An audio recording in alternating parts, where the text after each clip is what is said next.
This channel does not promote any violent, harmful, or illegal activities. All content provided by this channel is meant for an educational purpose only. কেন form 7 না এই ভোটারের নামগুলো বোধহয় কাটতে হবে না, কেটে বাদ দিতে হবে? কেন? কারণ ওই যে 54 লক্ষ বাদ গেছে, তারপরে আবার লজিক্যাল ডিসক্রিপেন্সি, সেই সূত্র ধরে 1,36,00,000 বাদ দিতে হবে। এ বেশ ভালো একটা পরিকল্পনা, কিন্তু ধরা পড়ে গেছে। এই যে ফর্মগুলো, তাতে দেখা যাচ্ছে তালডাংরার বিধানসভার বেশি তার সংক্রান্ত ফর্মগুলো রয়েছে। ফিল আপ করা ফর্ম, এগুলো কোথায় নিয়ে যাচ্ছে বিজেপি কর্মীরা? কোথায় জমা দেওয়া হবে এগুলো? অর্থাৎ কেটে নাম বাদ দেওয়া হবে, একটা বড় প্রক্রিয়া। এটা তো একা করা সম্ভব নয়, 5টা কর্মী একসাথে করছে না, তাদের মাথায় কেউ আছে। এই জায়গাটাতেই আমরা বলতে চাই যে এটা একটা পরিকল্পিত প্রচেষ্টা। এই পরিকল্পিত প্রচেষ্টা ধিক্কার জানাই আমরা। নির্বাচন কমিশন তার নিরপেক্ষতা একেবারে নষ্ট করে দিয়েছে। আমরা কোনো কিছু মন্তব্য করছি না, নিশ্চিতভাবে আমাদের আইনের ওপর ভরসা আছে, আদালতের ওপর ভরসা আছে, হাইকোর্টের ওপর ভরসা আছে। আমরা কোনো মন্তব্য এই নিয়ে করছি না। আর খালি আইনজীবীরা থাকবেন তা না, পিটিশনার, রেসপন্ডেন্ট যারা আছেন তারাও থাকতে পারে। ফার্মারের জমি, কৃষি জমি অন্যায়ভাবে অধিগ্রহণ করা হয়েছে, তার বিরুদ্ধে মমতা বন্দ্যোপাধ্যায় লড়েছিলেন। তাপসী যেদিনকে জ্বলছিল ওখানে, সেদিনকে সুকান্তদের আমরা দেখিনি, সুকান্ত মজুমদারদের। সুতরাং এসব বলে লাভ নেই। আর সেই স্বীকৃতি দিয়েছে অনারেবল সুপ্রিম কোর্ট যে অ্যাকুইজিশনটা ইল্লিগাল ছিল। বাম আমলের এই অ্যাকুইজিশন ইল্লিগাল ছিল। এই ইতিহাসটা কি জানেন না? যিনি এত বাৎসল্য যার ভেতরে রয়েছে বলে এখনো মনে হয় যে উনি পরিণতই হননি। ছেড়ে দিন না, এ কথা যত কম বলেন ততই ভালো। কোথায় কি হবে, তারপরে কি হবে সেটা নিয়ে কোনো লাভ নেই, ওটা হবেও না, কোনো দিনই হবে না। উনি কি সুখনিদ্রায় আছেন আর কি, স্বপ্ন দেখছেন। স্বপ্ন দেখা ভালো, দুঃস্বপ্ন দেখা ভালো না। এই শিল্প, টাটার শিল্প কোথায় যেন গেছিল এখান থেকে পরে, কি যেন একটা হবে গাড়ির কারখানা, সেখানে হলো না কেন? সেখানে কোথায় গেছিল? তাহলে হলো না কেন?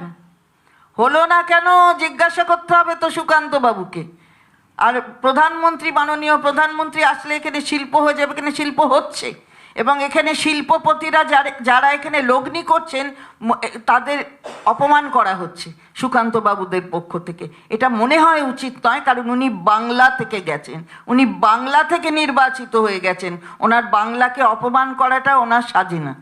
গঙ্গাসাগর মেলার জন্য সুকান্ত বাবু কি কোনোদিন গিয়ে বলেছেন যে পুণ্যার্থীদের জন্য এখানেও দিতে হবে? খালি তো বাংলার মানুষ যান তা না, অন্য প্রদেশের মানুষ আসেন। বাংলার জন্য বলার তো তার কথা, কিন্তু তিনি বলেন না যে এখানে গঙ্গাসাগর মেলার জন্য কোনো পয়সা দিতে হবে কেন্দ্রকে। আর তাছাড়া কপিল মুনির আশ্রমে যে টাকা মানুষের দেন তার পুণ্য অর্জন করতে প্রণামী, সেই প্রণামীর টাকাও কিন্তু এখান থেকে নিয়ে চলে যায়। সমস্ত টাকাটাই বাংলার সরকার খরচ করে, মাথায় মাননীয় মুখ্যমন্ত্রী মমতা বন্দ্যোপাধ্যায়। এত ভালো ব্যবস্থা ভারতীয় জনতা পার্টি করেছিল, তাহলে কুম্ভ মেলায় এত লোক মারা গেল কেন? আর এখানে এত অব্যবস্থা, এখানে কারোর কোনো অসুবিধা হয় না কেন? উনি অনেক কিছু করবেন, দেখা যাক কি করেন। উনি যদি মনে করেন যে আদালতকে উনি একেবারে বগলদাবাই করে ফেলেছেন, আদালত কিন্তু তা নয়। আমরা আদালতের ওপর ভরসা রাখি, বিশ্বাস রাখি। ভারতবর্ষের জুডিশিয়াল যে সিস্টেম আছে তার ওপর বিশ্বাস রাখি। বিচারপতি, মাননীয় বিচারপতিরা যেখানে বিচার ব্যবস্থার সঙ্গে যুক্ত আছেন তাদের ওপর বিশ্বাস রাখি। ভারতবর্ষের সংবিধানকে মানি, মান্যতা দিই। এটাই দেখিয়ে দেয় যে বাংলা কিভাবে, বাংলার সরকার এবং বাংলার মানুষ কিভাবে আলাদা। এইসব করতে গিয়ে কিছু লাভ হবে না। ওরম খুঁজে খুঁজে কোথায় কে ও বাদ দেবেন দেখলেন তো। আরে ওইখানে সেদিন কি হলো, নদিয়া জেলায় নামতে গিয়েও নামতে পারলেন না মাননীয় প্রধানমন্ত্রী।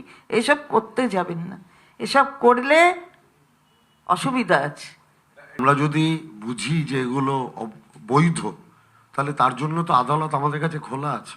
আমরা তো বলেছি আমরা লড়াইটা আদালতেও লড়ব। এই লজিক্যাল ডিসক্রিপেন্সির লিস্টটা আমাদের নেতা সাংসদ অভিষেক বন্দ্যোপাধ্যায় বারংবার বলার পরেও বারংবার আমরা দাবি জানানোর পরেও এটা পাবলিকলি পাবলিশড হয়নি।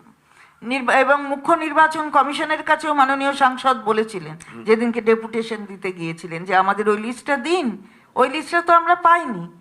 লজিক্যাল ইললজিক্যাল কোনটা, আপনার গোটা ব্যাপারটাই তো ইললজিক্যাল। তারপরে লজিক্যাল ডিসক্রিপেন্সির মানেটা কি, মানে কাটবেন, ওটা হবে না।